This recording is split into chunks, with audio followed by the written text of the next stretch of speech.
दोस्तों मानव शरीर के तंत्र में अलग अलग टॉपिक्स आते हैं जैसे पाचन तंत्र, श्वसन तंत्र, तंत्रिका तंत्र जिसमें मस्तिष्क के बारे में वर्णन है और रक्त परिसंचरण तंत्र। ये चार जो टॉपिक हैं ये एक एक करके हमको समझना होंगे तो हम मानव शरीर के सारे तंत्र को अच्छे से समझ जाएंगे। और भी होते हैं बट ये चार इंपॉर्टेंट है जिससे क्वेश्चंस बनते हैं। तो आज के लेक्चर में हम पाचन तंत्र को अच्छे से समझ रहे हैं, डाइजेशन सिस्टम को समझ रहे हैं, उसके बाद हम श्वसन तंत्र, तंत्रिका तंत्र और रक्त परिसंचरण तंत्र को समझेंगे।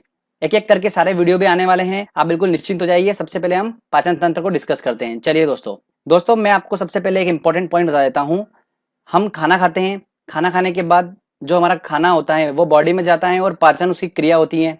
तो अलग अलग पार्ट्स होते हैं बॉडी के, वो इस खाने को पचाते हैं। तो उन सब पार्ट्स में एक चीज कॉमन होती है, वो मैं आपको बताता हूँ क्या होता है। अगर आप ये थोड़ा सा एक लाइन समझ लेंगे तो आपको पूरा, जब मैं सिस्टम पूरा समझाऊंगा तो आपको बहुत अच्छे से समझ में आएगा। ठीक है, तो देखिए, ग्रंथियां होती है हमारी बॉडी में, इनको इंग्लिश में बोला जाता है ग्लैंड्स। ये ग्रंथियां हमारी बॉडी में अलग अलग पार्ट्स में पाई जाती हैं और ये ग्रंथियां क्या करती हैं, रस का स्त्रावण करती हैं। ग्रंथियों से क्या निकलता है, रस निकलता है। और इन रसों में क्या होता है दोस्तों, एंजाइम्स होते हैं। और यही एंजाइम जो होते हैं ये हमारे क्या करते हैं, भोजन को पचाते हैं। मतलब एंजाइम का काम होता है कि भोजन जो हम खाते हैं वो बड़े बड़े एटम में होता है, बड़े बड़े अणुओं में होता है, उसको तोड़ने का काम जो होता है छोटे छोटे पार्ट्स में, वो होता है एंजाइम का काम होता है। तो ध्यान रखिएगा, भोजन पचाने का काम जो करते हैं वो कौन करते हैं, एंजाइम्स करते हैं। ये अलग अलग पार्ट्स में होते हैं, इन्हीं को हम आज डिस्कस करेंगे और इन्हीं से क्वेश्चंस बनते हैं। ठीक है, तो चलिए हम चलते हैं। अब मैं आपको पूरी प्रोसेस समझाता हूँ। देखिए, ये एक ह्यूमन बॉडी है और ये आपको अंदर का पूरा हमारा बॉडी का एक एक छोटे छोटे पार्ट्स नजर आ रहे होंगे। तो फ्रेंड्स, एक एक करके ध्यान से पहले आप प्रोसेस समझ लीजिए। मान लेते हैं आपको ये ब्लैक कलर का कोई खाना है, ठीक है, और किसी भी मनुष्य ने वो खाना खाया, तो वो मुंह से होता हुआ दोस्तों, जाता हुआ ग्रसनी से होता हुआ ये गया यहाँ पर, ये आ गया हमारा अमाशय, अमाशय से निकला और छोटी आंत में गया। छोटी आंत में काफी देर तक रहता है खाना हमारा सबसे, उसके बाद बड़ी आंत में होते हुए वायनस से ये एग्जिट हो जाता है। ठीक है, तो ये खाने की एक प्रोसेस होती है पूरी, यहाँ से ट्रेवल करता है पूरा हमारे बॉडी में। अब मैं आपको एक एक छोटी छोटी बातें बताता हूँ हर पार्ट्स के बारे में जिनसे क्वेश्चंस निकल निकल के आते हैं। तो देखिए, सबसे पहले स्टार्ट करते हैं हम मुंह से। दोस्तों हमारे मुंह में जो लार होती है उसके अंदर एक एंजाइम पाया जाता है, टाइलिन नामक एंजाइम। कौन सा, टाइलिन। ये टाइलिन नामक एंजाइम जो होता है ये क्या कर देता है, खाने के साथ अच्छा घुल जाता है और स्टार्च का पाचन करता है। किसका करता है पाचन, स्टार्च का पाचन करता है, मतलब माल्ट को माल्टोज में कन्वर्ट कर देता है। तो ये डायरेक्टली क्वेश्चंस पूछते हैं एग्जाम में कि लार में कौन सा एंजाइम होता है, तो टाइलिन होता है। तो सबसे पहले स्टार्टिंग की प्रोसेस है, आप ध्यान समझना एक एक करके। उसके बाद जब खाना यहाँ से मुख से होते हुए, ग्रसनी से होते हुए कहाँ जाता है, फिर अमाशय में आता है।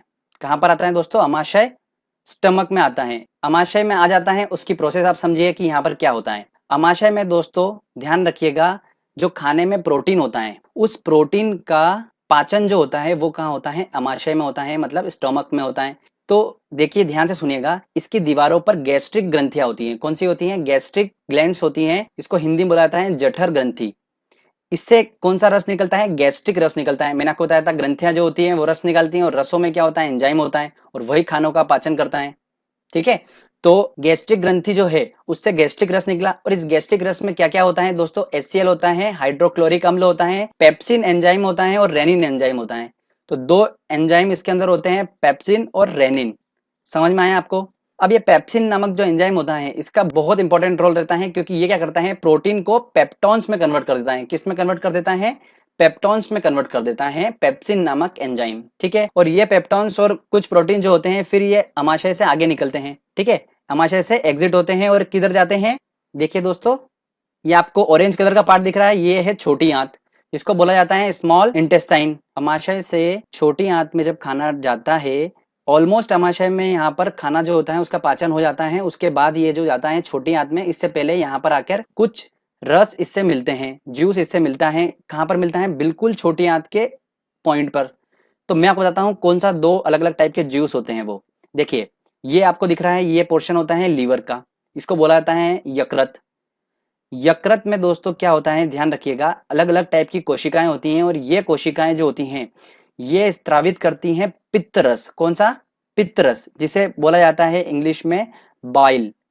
बॉइल जूस स्त्रावित करती हैं। ध्यान रखिएगा, ये बॉइल जूस जो होता है ये पित्राशय में होता है। कहां पर होता है स्टोर, पित्राशय एक थैली नुमा संरचना आपको दिख रही होगी यकृत के अंदर, लीवर के अंदर, तो वहां पर स्टोर रहता है।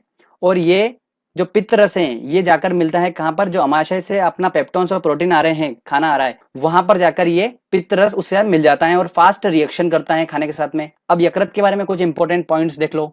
सबसे बड़ी ग्रंथि होती है शरीर की, कौन सी होती है? यकृत होती है। ये क्वेश्चन डायरेक्टली एग्जाम में पूछे जाए। उसके बाद ध्यान रखिए, पित्त रस का स्त्रावण कौन करता है? यकृत करता है, मैंने आपको बताया ये। यूरिया का निर्माण करने का काम भी यकृत का होता है और इसका मेन रोल होता है कि ये खाने में जो जीवाणु होते हैं, ठीक है, विषैले पदार्थ होते हैं, उसको खत्म करने का काम कौन करता है? यकृत ही करता है, लीवर ही करता है, ठीक है।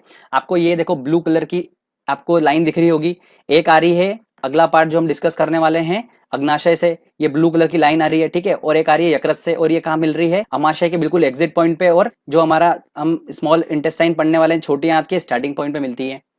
तो यहाँ समझ में आ गया आपको, लीवर से जो हमारा जूस आता है वो कौन सा है? पित्त रस है, ठीक है।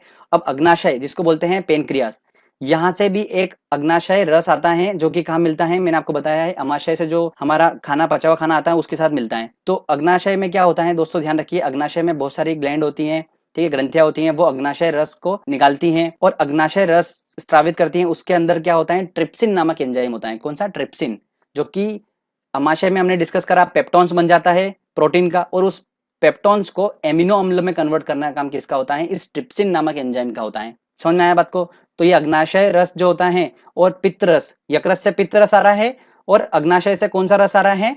अग्नाशय रस आ रहा है, और ये आके कहाँ मिल रहे हैं? अमाशय से जो भोजन छोटी आंत में जा रहा है, आपको देखो एक ब्लू कलर की लाइन दिख रही होगी जो अमाशय के एग्जिट पॉइंट पे मिल रही है, यहाँ पर ये उससे आके फास्ट रिएक्शन करती है, जो हमने खाना खाया उसके साथ में, जो पचा हुआ खाना यहाँ से आता है अमाशय से, उसके साथ में फास्ट रिएक्शन करती है।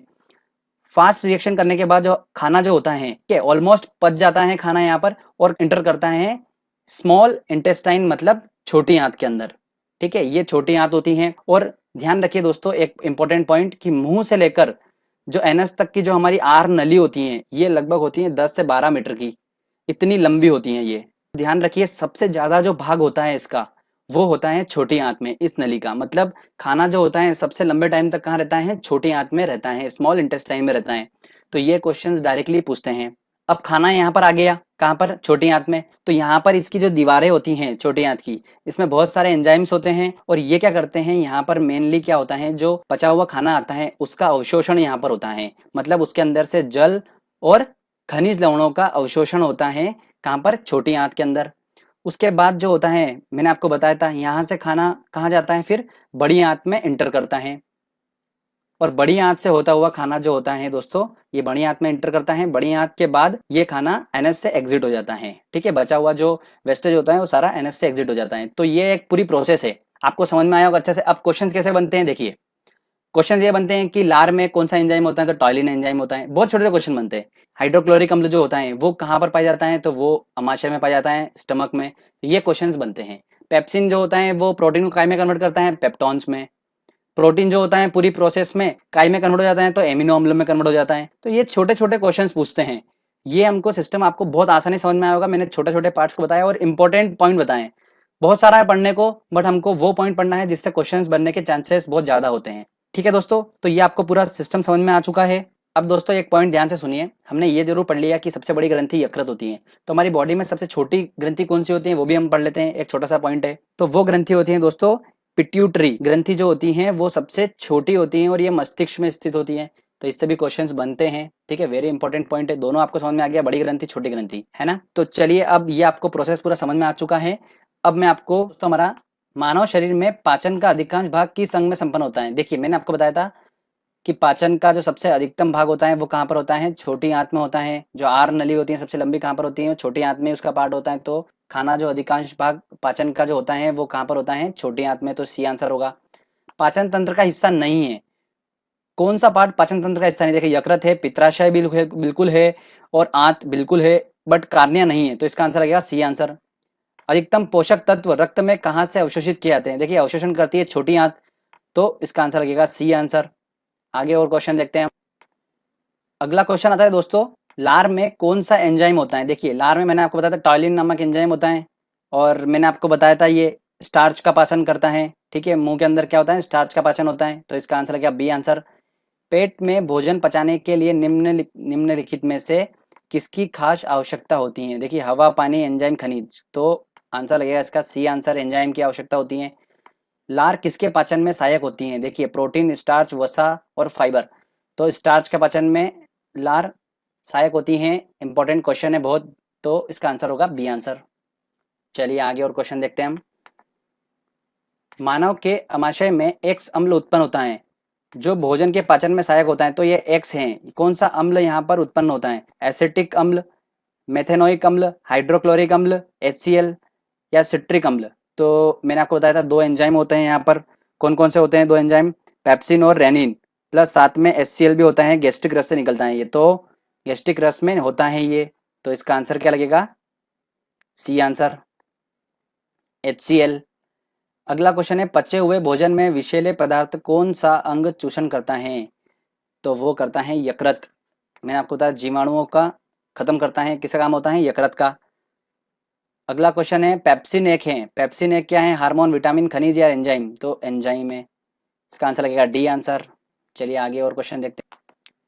पाचन क्रिया में प्रोटीन निम्नलिखित में से किस पदार्थ में बदल जाते हैं? तो प्रोटीन काय में चेंज हो जाता है, वसा, ग्लूकोज, शर्करा, एमिनो अम्ल? तो एमिनो अम्ल में चेंज हो जाता है। वेरी इंपॉर्टेंट क्वेश्चन है दोस्तों, ध्यान रखिएगा। पित्त निम्न में से किसके द्वारा पैदा किया जाता है? देखिए पित्त जो होता है वो यकृत की कोशिकाओं से स्रावित होता है, तो इसका आंसर क्या लगेगा? ए आंसर लगेगा इसका। और ये स्टोर्ड होता है पित्ताशय में। अगला क्वेश्चन है, पित्त जो होता है वो कहाँ जमा होता है? देखिए वही क्वेश्चन आ गया, पित्त जो जमा होता है वो कहाँ पे? पित्ताशय में जमा होता है, गल ब्लेडर में जमा होता है, तो इसका आंसर लगेगा ए आंसर। ठीक है फ्रेंड्स, तो इस तरीके के ये मैंने आपको क्वेश्चंस कराए हैं, काफी question. SB Saroj Kumar subscribe कीजिए, इस चैनल को तथा लाइक कीजिए।